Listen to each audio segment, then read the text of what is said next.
So as the tradition goes, the time for a mental break. Let's talk about Sardarji, but this could be anybody, anywhere. So this Sardarji is a young guy. He is driving a car. The police waves and stops him on the side. Now he is seriously worried.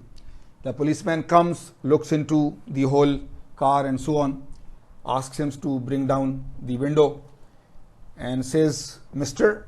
Sir, I congratulate you." Now he was very worried and he says, "Congratulations." He said, "For what?" The policeman says, "We are observing a traffic week and we are stopping and looking at cars randomly. We stopped you and we see that you are wearing a seat belt. This lady on the passenger seat, maybe she is your mother, she is wearing a seat belt. And that gentleman in the back seat, maybe he is your father, he is also wearing a seat belt. So randomly we have selected you. You have been a model citizen in terms of the traffic week. So from the government side, we give you $100 prize." So now he is very happy and so on. So the traffic guy takes his name and details and so on and tells him that we will send you a check. But during that, by taking down the details and so on, he said, "Mr. Banta Singh, just, unofficially, I'm asking you that you will get $100 prize. So I'm interested, what will you do with this prize money?" Banta Singh says, "After dropping my parents home, I will go to the police station and I will use this money to make a driving license." Don't laugh.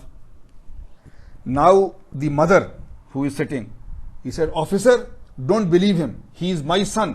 I know him very well. Only 1 week ago, I gave him the money to go and do a driver's license because he knows driving. But he went to the bar, to the pub and drank all the money away in wines and liquors. So don't believe him." Don't laugh. By this time, you see, the father was sort of nodding, half asleep, but with all this talk and so on, he got up, he awoke. And he said that, "My goodness, the car is stopped on the side. There is a policeman standing." He starts shouting at Banta Singh, "Banta Singh, I told you, you should not take us out into the city and drive us around in a stolen car." Joke is over. Okay, so we are back. We have done some methods by which you can increase the strength of the material by reducing the grain size, by applying cold work. This is another method, solid solution strengthening, and the word alloys. You remember alloys, right? When we told you about metals and so on in the beginning, when we said that when we mix some other materials in metals to increase their properties, we say that it is an alloy. Like steel is an alloy of iron and carbon. So the word solid solution. What is a solution? We take some liquid, we dissolve some solid inside it. So now this is just one uniform thing. You cannot see the two separately. You see, for example, you take water. It is clear water. You put 1 teaspoon of salt in it. You can see the salt. But if you start stirring it, then after some time, the salt has completely dissolved in the water. You cannot see two different things now. So that is a solution, that once a solid completely dissolves. But a solid solution is a very different thing. It means that you don't have a liquid there. You have a solid in which there are two different solids mixed together completely like a solution. Right? So it is very strange. How do you get a solid solution? A normal solution, you take some salt or you take some sugar or you take something, dissolve it in water. So you have liquid and solid. Yeah, so I have told you many times that it is part of manufacturing, but because we are doing materials, that how are metals made? Excuse me. That we do mining, we dig into the earth, we take rocks and so on, which have a lot of that metal, right? So there are other rocks. We take it to the steel mill, for example, if it is iron, we crush all of it into powder form, then we melt it, right? Then we melt it. So now it is a whole molten liquid. Then we do a series of chemical reactions and so on by different steps so that all the other impurities are removed. and in the end we are left with pure iron, for example. But then rather than pure iron, if I want 0.5% carbon in there, so I will put 0.5% carbon in there when iron is in the molten state, and it will be completely dissolved, right? Just like a normal solution, but it is a very high temperature solution, maybe 1500, 1600 degrees, 2000. And we have mixed the solid carbon into the liquid iron. Now if I solidify it, then it was a solution in the liquid state. Once it becomes solid, it is still a solution. So this type of thing is called a solid solution. And this we do only in making metals. So we are talking of alloys, right? So if you know normally, I mean, for example, if you dissolve some material in water, then you know by previous studies that the boiling temperature of water increases by adding these impurities. So here what happens? Addition of one or more metals can increase the strength of metals. So solid solution, right? In iron, we add some carbon. So the strength of steel is more than that of the original iron, right? So this is what happens. By solid solution strengthening or by alloying, we increase the strength of the metal. This solid solution strengthening can be in two methods called substitutional and interstitial. In some other place we will tell you, or maybe if I am not wrong, maybe in some other course, but what is a substitutional solid solution and what is an interstitial solid solution, we will tell you later on. But these are two methods by which we make a solid solution, right? So, but we will show you. So now we are saying solute is the small atom, right? Solute is the small atom, and the other one after mixing it is the solid solution. So they say that if we add some small atoms, which are the solute atoms, then we create some stress fields, and because of those stress fields, the dislocation movement is reduced, and when the dislocation movement is reduced, we know that the material becomes stronger. There are two factors here, because there will be atoms of two sizes. It is a solid solution, so there will be the solute atom and the parent atom. So the relative size factor, the difference in size of the two, and there is something called short range order, right? We will not talk of it now, we will talk of it more when we go to crystal structure, because short range order actually means the way crystal structure is there. But relative size factor is there, that the difference in the atomic size of the solute and the solvent atoms, right? So this difference also decides how much strength change will happen.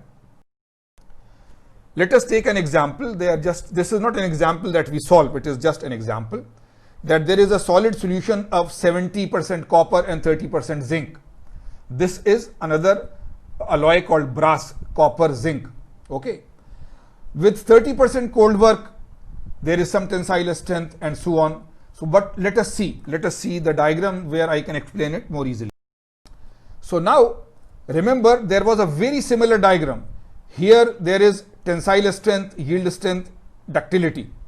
So on this side we have the strength KSI units, and here the percent cold work. But the material is different. Earlier it was pure copper.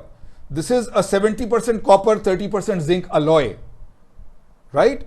So what was the thing that we just studied?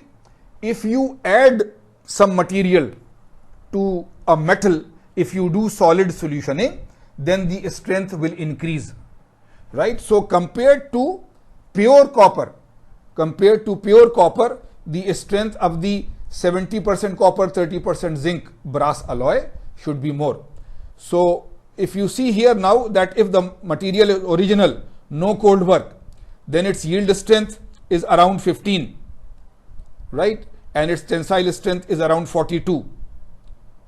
Of course, with percent cold work, this increases. This is there, that whatever, this is only the original material. Original material is different compared to the previous one. Previously, the original material was pure copper. This time it is a brass alloy.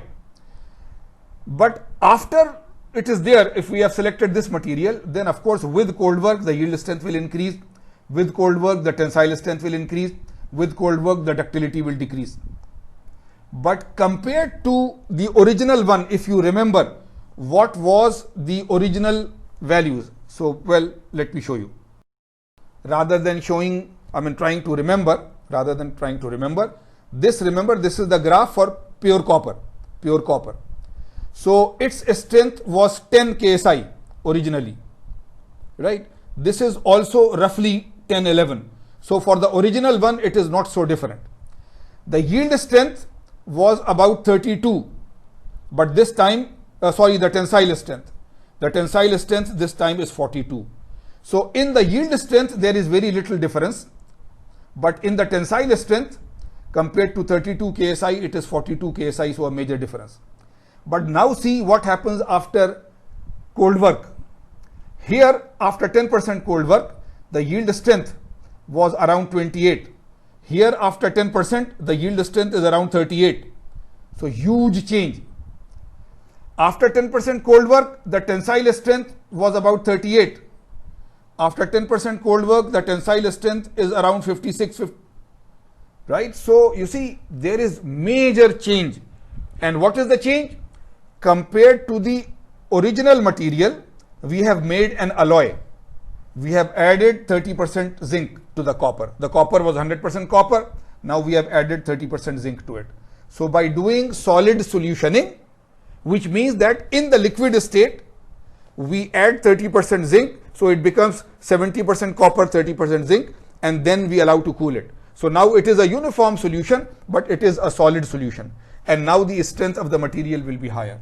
So you see, again, knowledge of material science makes us do these things, that we can take a metal. First of all, we should know that compared to iron, what is the behavior of steel, what is the behavior of aluminum alloy, what is the behavior of titanium. So we already need to study material science to know the properties of different metals and alloys. Then we say that even if I take the same material, iron, but now if I add some carbon to it, this has become an alloy, solid solutioning has been done, its strength will increase. So I take the same metal, but by changing it, I do this. Secondly, when I am doing the solidification, then if I can control my heat and rate and so on in such a way that the grain size I get, the crystal grain size, if I can change that, then I can also change the strength of the metal, right? So I can change the strength of the metal by mixing something in it, doing solid solutioning or doing alloying. Same alloy, I can change the grain size and change the strength.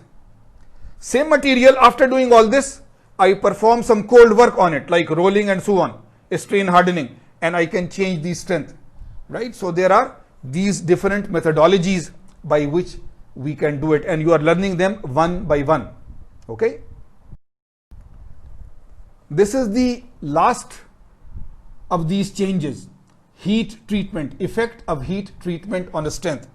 We have told you about strain hardening or cold working. It is two names of the same thing. Grain size change and solid solutioning or making an alloy. Three methods. Now the fourth method, heat treatment. We know very normally that, you see, if you heat something, then it will change, right? That is, you know that any metal, if you heat it enough, it will become softer. You have seen in the villages and so on, those people working in iron mills and so on, they heat the iron and then they hit it, and now they can bend it and change the shape and so forth very easily. So this has been known to human beings for thousands of years, that if there is a metal and you heat the metal, then it becomes softer, and after that you can change the shape more easily. So this is called heat treatment.